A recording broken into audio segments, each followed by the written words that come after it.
Are you thinking about getting your real estate license in the state of Illinois? Well, in this video, I'm going to give you a complete step-by-step guide on how to get licensed and start your career, including how to get your pre-license education done, some of the top schools, along with how to do your exam prep, pass your exam, and move on to find the perfect first brokerage and start your career successfully. My name's Chris. I've been a licensed real estate agent for over 10 years, and I've been able to help hundreds of agents get started with this process and get licensed. Before we get started, I do want to tell you about our real estate license starter kit. It's in the description down below, so make sure to grab your copy of it.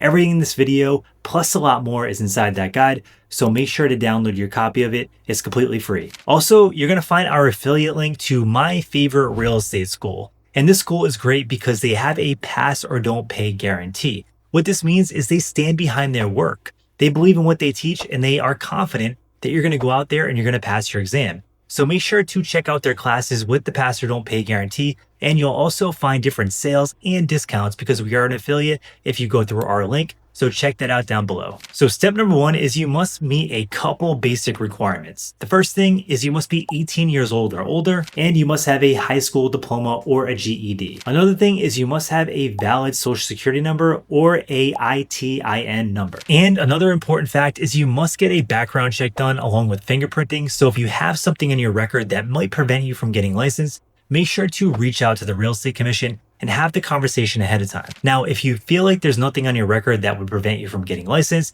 I would say it's pretty confident that you can move forward. But if there's something that you're concerned about, make sure to reach out and have the conversation ahead of time. Step number two is completing 75 hours of state-approved pre-licensed education classes. And yes, I know 75 hours is a lot of time to invest. I totally understand that, especially if you have a 9-to-5 job or other obligations that you deal with on a day-to-day basis. Because of this, I highly suggest you check out a more flexible option like online classes. Now, you can also take in-person classes, but I recommend the online classes because you still get the benefits of having an online instructor and somebody that you could reach out to and all the things that you would want for support. But you're not as tied to it, and you don't have to do the commute and all the other things that go along with attending a class in person. That's why I highly suggest you check out online classes, and there is that link down below if you want to check those out. But you must complete 75 hours of these classes, and they must be state approved. Just don't go out there and take any classes because they're not going to count towards your hours. They have to be state approved classes. Now, once you complete your pre-licensed education, it's time to schedule your real estate exam. But before you do that, I would suggest you put the brakes on this entire process and take a week or two to study, because a lot of people unfortunately fail this exam the first time around. And if you take the time to study, your odds of passing become much higher. So make sure to invest that time.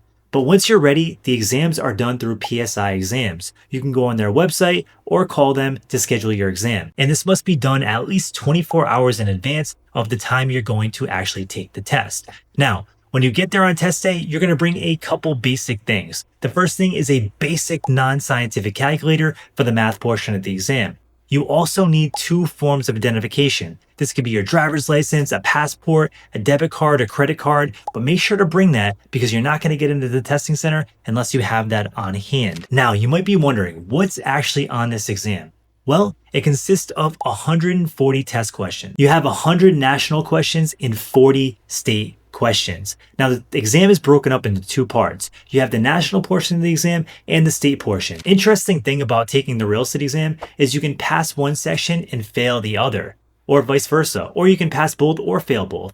And if you fail one of them and pass the other, you're able to only go retake the one that you failed, and your passing score will actually count, which is really nice. Another thing to note is that these tests are multiple choice. So make sure to read each question multiple times before you submit your final answer. Sometimes the questions are worded in a tricky way, and it's not to trick you. They just want to make sure that you know the information really well before they grant you access to a real estate license.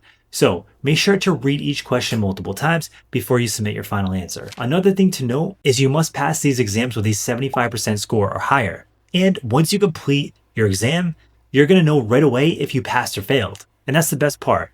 You don't have to wait a long time and have a bunch of anxiety wondering if you passed or you failed the exam. Now, if you failed the exam, it's totally okay. I know so many real estate rock stars and people that absolutely crush it in real estate that failed the real estate exam multiple times. So it has no correlation to if you're going to be a good agent or a bad agent. It just means you have to study harder. The exam can be tough, but if you invest the time to study and you don't give up, then chances are you're going to find some real good success. Now, if you did pass the exam, definitely celebrate, because this is a big win. Up until this point, you put a lot of work in, you dedicated a lot of time, and you just got your first big win of this entire process. Once you have your passing score in the books, it's time to get your fingerprinting done. This is required by the state in order to submit your license application. Now, you have to schedule your fingerprinting through a live scan vendor that's approved by the state of Illinois. Step number 5, after you complete that, is to submit your license application to the Illinois Department of Financial and Professional Regulation. To do this, you're going to need to compile a bunch of things. The first thing is you want to get your certificate from your completed pre-licensed education. This is your past 75 hours of your real estate pre-licensed education classes. Next thing you want to get is your passing score from your real estate exam. You definitely need that. Another thing you need is your completed fingerprinting and background check. With all that information, you want to bundle it up with your application and send it out. In the meantime, we want to do step number 6, and that is finding your sponsoring broker. Now, this is a very important thing, because your sponsoring broker is going to be your first real estate mentor. And if you pick the wrong brokerage, then you're not going to get the support and guidance you need to succeed in this challenging industry. So I want to give you a couple important steps to ask when interviewing with brokerages. The very first one is, what kind of training and mentorship are you going to provide if I join your brokerage? Are they going to give you a mentor one-on-one that you can call at any time? Or are they just going to send you to a couple classes that they hold within the brokerage on a very infrequent basis? Those are two very different things. And ideally, you want to find a brokerage that offers a mentor and also has classes you can attend. The next thing is you want to find out what kind of leads, marketing, training do they actually offer to help you grow your business. One of the biggest challenges with real estate agents, especially new agents that just get licensed, is they have no clue how to go find new clients. And that's why many agents never succeed, because they can't figure out how to get clients. So make sure you ask these questions up front and ask them how they're going to help you grow your business and how are they going to teach you to get clients, and make sure it's aligned with the way that you want to grow your business. Also, if you want to get leads and all that kind of stuff, ask the question if they have a team within the office that you might be able to join that provides those leads that you can apply for. That's a very good question to ask. The last question you want to ask is the fee structure and the splits. So you want to ask, are there any monthly fees associated with being a part of your brokerage? Because as a new agent, if you don't have any sales coming in, if you have a monthly fee to be a part of that brokerage of $100 or $200 or $300 a month, that can get expensive really quick. So you want to ask that question ahead of time. Another question you want to ask is, what kind of commission splits am I on? If I make a commission, how much money of that are you going to take? Now, don't go for the brokerage with the highest commission split if they don't offer training. This is a huge mistake I see new agents make, and I don't want to see you make that same mistake. Because if you get a very high commission split when you first start off, but you don't know what you're doing and you never make a sale, it doesn't matter anyway.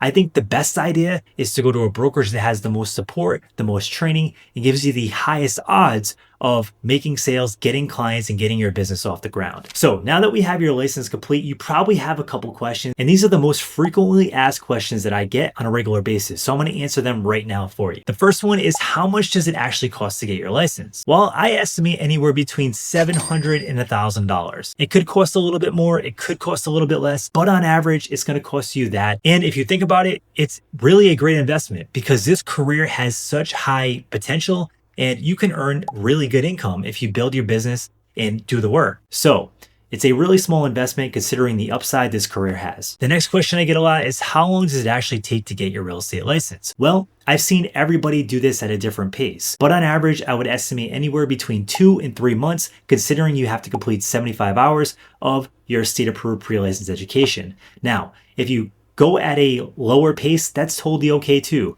It's just going to take a little bit longer, and that's okay. The next question I get a lot is, the exam hard? And the truth is, yes, it can be challenging, but there are tools available like CompuCram that will put you through test-like simulations, show you exactly where you need to improve, and it will be a great asset to help you pass the exam. So I highly suggest you check out a tool like CompuCram. I'll put a link in the description below to that as well if you want to check that out. And the last question I get is, can I start as a part-time agent? And you absolutely can. Many people start out part-time while they have their full-time job, and they build their business while they have their full-time job. And then eventually some agents graduate and they become full-time and they end up earning really great incomes, while other agents keep both incomes going, and that's totally fine too. But you absolutely can start as a part-time agent, and that's one of the best things about this career is how flexible it can be when you're first starting out. So drop your comments in the comment section below. I definitely want to hear from you. And if you like this video, smash the like button, and I do look out for that. So if you do appreciate the video and it was helpful, definitely smash the like button. It really means a lot to me. And if you like this kind of content that is geared toward and launching your real estate business and getting licensed, make sure to subscribe, because I'm going to be coming out with more videos on a regular basis all about how to launch your real estate career and get your real estate license. So thanks again for tuning in, and I'll see you in the next one.